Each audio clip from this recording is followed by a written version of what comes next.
وهذا الحيض من موانع صحة الصوم، فإذا وجد الحيض انتفت الصحة، لأن من الموانع ديال الصوم هو وجود دم الحيض.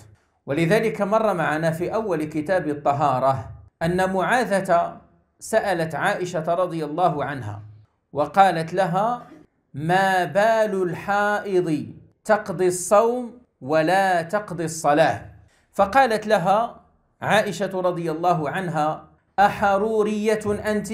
قالت: لا، ولكني أسأل. قالت: كان يصيبنا ذلك فنؤمر بقضاء الصوم ولا نؤمر بقضاء الصلاة.